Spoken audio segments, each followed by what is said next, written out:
చేసుకొని నా కోసం సమయం చేసుకొని రాజశేఖర రెడ్డి బిడ్డ వస్తుంది చూడాలి వినాలి అని ఇంతవరకు వేచి ఉన్నారు. ప్రతి అన్నకు, ప్రతి తమ్ముడికి, ప్రతి అయ్యకు, ప్రతి అమ్మకు, ప్రతి అక్కకు, ప్రతి చెల్లికి మీ రాజశేఖర రెడ్డి బిడ్డ శిరస్సు వంచి చేతులు జోడించి మనస్ఫూర్తిగా నమస్కరించుకుంటుంది. ఎన్నికలు వచ్చేసాయన్నా. ఎంతంట ఓటుకి?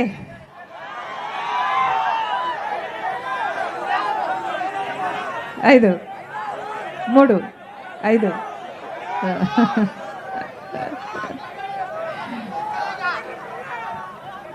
శిల్ప వాళ్ళు మొత్తం ఓట్లన్నీ కొనేస్తారట కదా, ఏమన్నా నిజమేనా?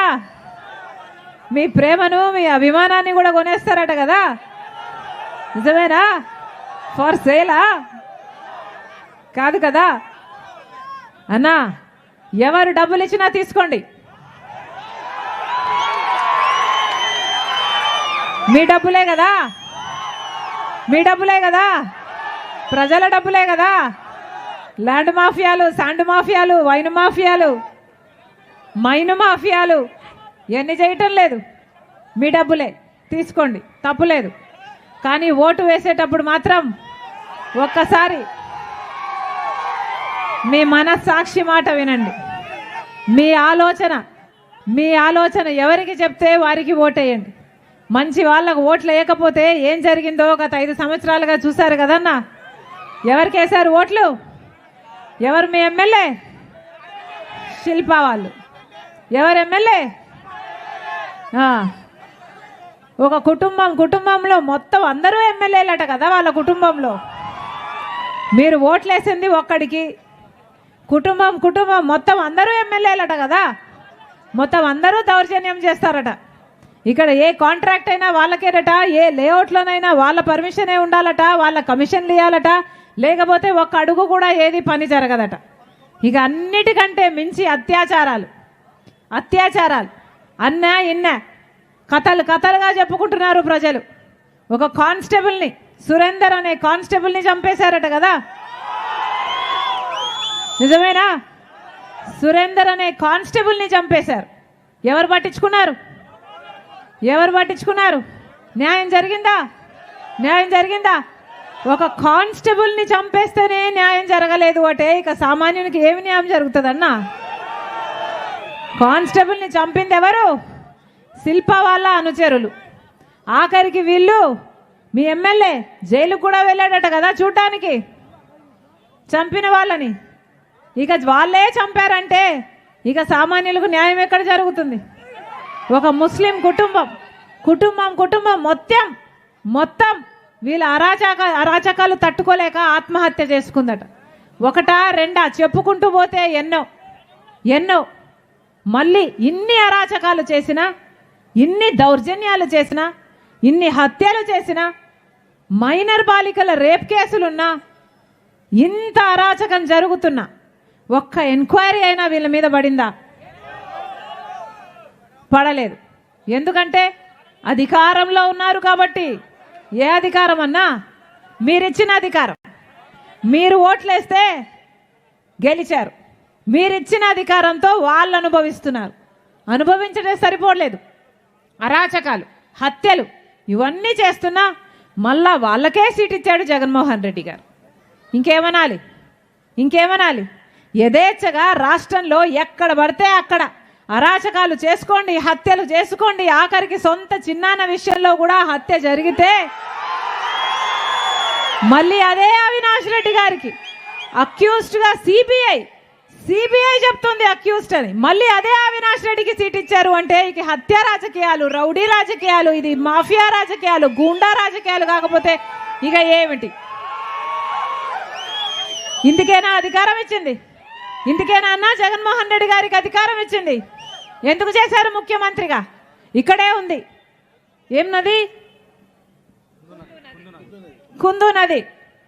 కుందు నది ఓవర్ఫ్లో అవుతుంది ప్రతి సంవత్సరం అని జగన్మోహన్ రెడ్డి గారు 5 సంవత్సరాల క్రితం వచ్చి ఇలాగే మైకు పట్టుకొని ఏం చెప్పారు?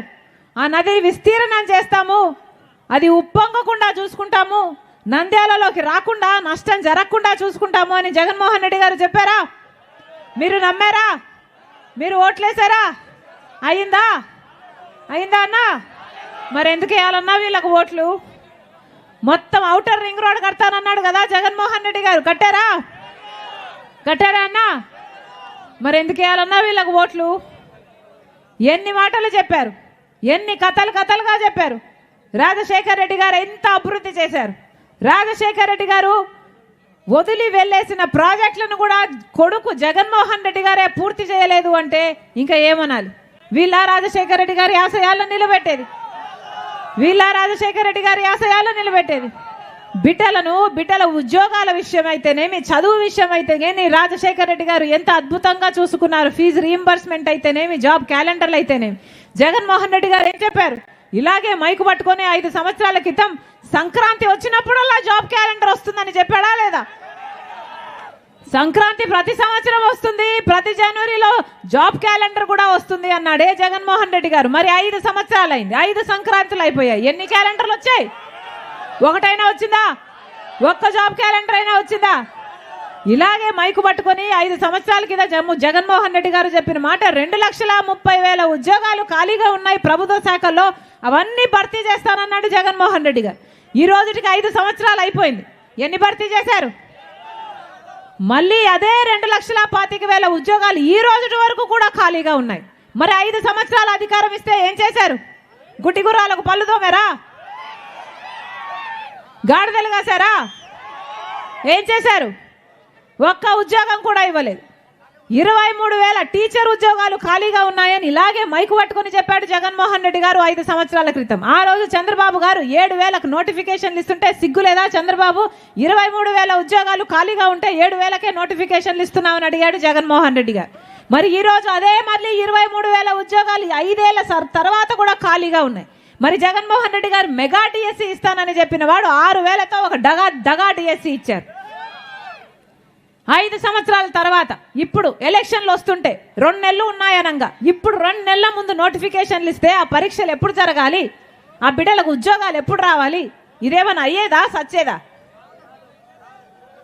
ఆలోచన చేయండి. ఎందుకు వేస్తున్నాం వీళ్ళకు ఓట్లు? కనీసం కుంభకర్ణుడైనా 6 నెలలు నిద్రపోతాడు, 6 నెలలు పనిచేస్తాడు. 5 సంవత్సరాలు గడిచిపోయింది, ఉద్యోగాలే ఇవ్వలేదు. ఆఖరికి ఇప్పుడు ఇస్తే ఏం లాభం అన్నా? ఎవరికి వచ్చినట్ట ఉద్యోగాలు? 5 సంవత్సరాలు ఎవరికి కనిపించలేదు జగన్మోహన్ రెడ్డి గారు. రాజశేఖర రెడ్డి గారు ఉన్నప్పుడు ప్రజా దర్బారు రోజు వేల కొద్ది మనుషులను, ప్రజలను కలిశాడు రాజశేఖర రెడ్డి గారు. ఎవరు ఏ ఇబ్బంది తీసుకువెళ్ళినా, ఆరోగ్యశ్రీ అయినా, ఫీజు రీయింబర్స్మెంట్ అయినా, ఇల్లు లేదనన్నా, రేషన్ అన్నా, ఇంకోటైనా ఏ అవసరం ఉంటే అవసరానికి వేల కొద్ది ప్రజలను 2-3 గంటలు ప్రతిరోజు ప్రజా దర్బార్లో కలిసిన మనిషి నాయకుడు రాజశేఖర రెడ్డి గారు. ఎంత ప్రజల మనిషి రాజశేఖర రెడ్డి గారు అంటే ఆఖరికి రచ్చబండ చేయాలి నేను అని ముఖ్యమంత్రి అయ్యాక బయలుదేరి వెళ్ళి హెలికాప్టర్లో మరణించిన నాయకుడు రాజశేఖర రెడ్డి గారు. అంతగా కోరుకున్నాడు ప్రజల మధ్య బతకాలి నేను అని రాజశేఖర రెడ్డి గారు. మరి ఆయన కొడుకు అనిపించుకుంటున్న జగన్మోహన్ రెడ్డి గారు ఒక్కసారైనా వచ్చారా? 5 సంవత్సరాలు ఎన్నికలయ్యాయి, ఒక్కసారైనా వచ్చారా? మీకు వరదలు వచ్చాయా? మీకు పంట నష్టం అయిందా? మీ బిడ్డలకు ఉద్యోగాలు వస్తున్నాయా? ఇల్లున్నాయా లేవా? ఒక్కసారైనా ఎప్పుడైనా వచ్చారా? అడిగారా? ఇప్పుడు సిద్ధమని బయలుదేరారు. ఎన్నికలు వచ్చాయి కాబట్టి సిద్ధమని బయలుదేరారు. అంటే ఏమిటి అర్థం? మీరందరూ జగన్మోహన్ రెడ్డి గారి దృష్టిలో ఓట్లేసే యంత్రాలుగా చూస్తున్నారు మిమ్మల్ని. వీళ్ళకు హత్య రాజకీయాలు, గుండా రాజకీయాలు, వీళ్ళ దోపిడీలు అంతు లేకుండా పోయింది. ఎవరి వల్ల? మీరిచ్చిన అధికారాన్ని దుర్వినియోగం చేస్తూ ఈరోజు హంతకులను కూడా కాపాడుతున్నారు. ఇలాంటి వాళ్ళకు అధికారం మళ్ళీ ఇస్తే ఏమవుతుందో ఒకసారి ఆలోచించండి. అందుకే చెప్తున్నా, ఈరోజు కాంగ్రెస్ పార్టీలో రాజశేఖర రెడ్డి బిడ్డ చేరింది అంటే ఎందుకు చేరింది?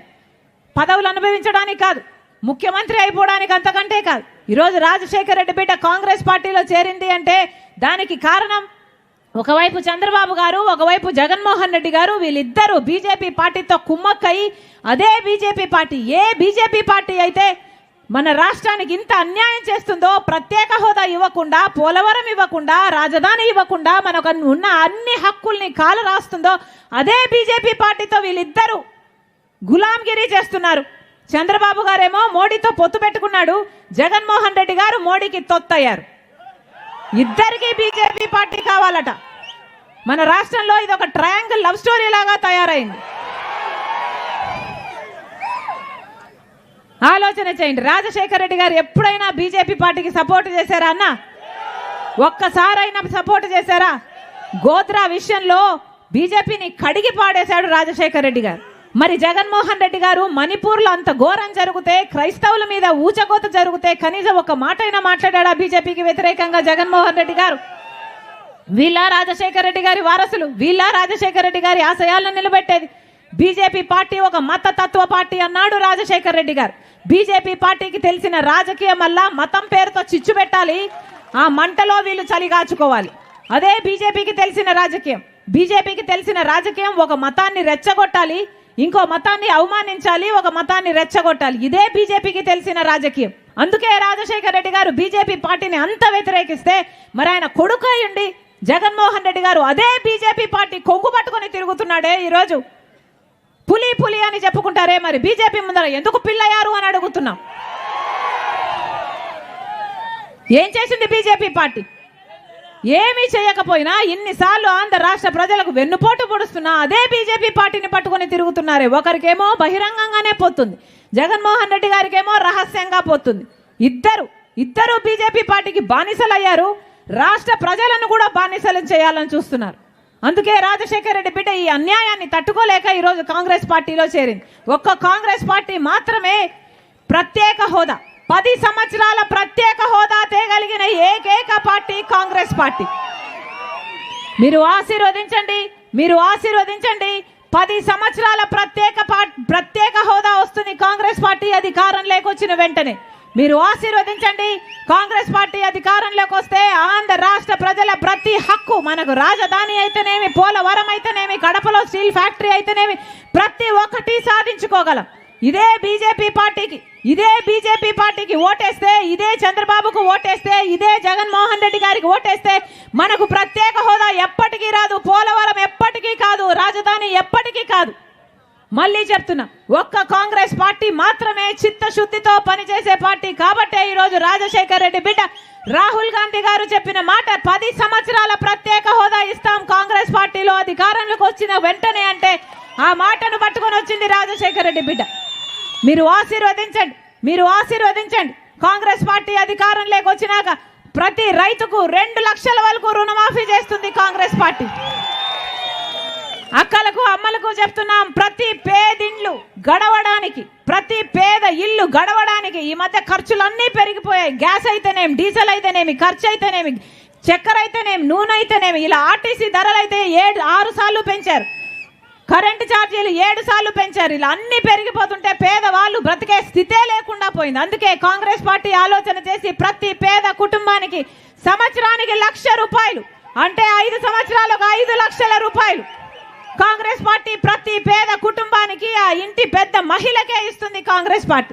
మీరు ఆశీర్వదించండి. ఇల్లు లేని ప్రతి పేద కుటుంబానికి 5 లక్షలతో ఎలాగైతే రాజశేఖర రెడ్డి గారు ఇందిరమ్మ ఇల్లులు కట్టారో మళ్ళీ ఆ కాలం వస్తుంది. 5 లక్షలతో పక్కా ఇల్లు కడుతుంది కాంగ్రెస్ పార్టీ. మన బిడ్డలు భవిష్యత్తు బాగుండాలి అన్నా, వితంతువులకు, వృద్ధులకు పెన్షన్ 4,000 కావాలన్నా, వికలాంగులకు పెన్షన్ 6,000 కావాలన్నా కాంగ్రెస్ పార్టీ అధికారంలోకి రావాలి. మీరు ఆశీర్వదించండి. రాజశేఖర రెడ్డి బిడ్డ మాటిస్తుంది, కాంగ్రెస్ పార్టీ అధికారంలోకి వచ్చినాక ప్రత్యేక హోదాయే కాదు, రాజశేఖర రెడ్డి గారి సంక్షేమ పాలన, ఎలాగైతే రాజశేఖర రెడ్డి గారు సంక్షేమ పాలన అందించారు ఆ సంక్షేమ పాలన ప్రతి గడపకు తీసుకొస్తుంది రాజశేఖర రెడ్డి బిడ్డ. రాజశేఖర రెడ్డి గారు మైనారిటీలకు 4% రిజర్వేషన్ ఇచ్చిన నాయకుడు, ప్రతి వర్గాన్ని ఆదరించిన నాయకుడు, కులాలు మతాలు అతీతంగా ప్రతి ఒక్కరికి మేలు చేశాడు రాజశేఖర రెడ్డి గారు. మన బిడ్డల భవిష్యత్తు బాగుండాలన్నా, మన వ్యవసాయం బాగుండాలన్నా, కనీసం ఇప్పుడు తాగడానికి కూడా నీళ్లు లేని స్థితిలో ఇప్పుడు మన రాష్ట్రం ఉంది అంటే ఎన్ని నియోజకవర్గాలు తిరుగుతున్నా నేను, అమ్మా నీళ్లు లేవు, మంచినీళ్లు లేవు అని అడుగుతున్నారంటే కనీసం మంచినీళ్లు కూడా ఇవ్వని ప్రభుత్వాలు అవసరమా అన్నా, ఓటేయాలన్నా ఆలోచన చేయండి. మళ్ళీ చెప్తున్నా, హస్తం గుర్తు మీద ఓటేయండి. రాజశేఖర రెడ్డి గారి గుర్తు హస్తం గుర్తు.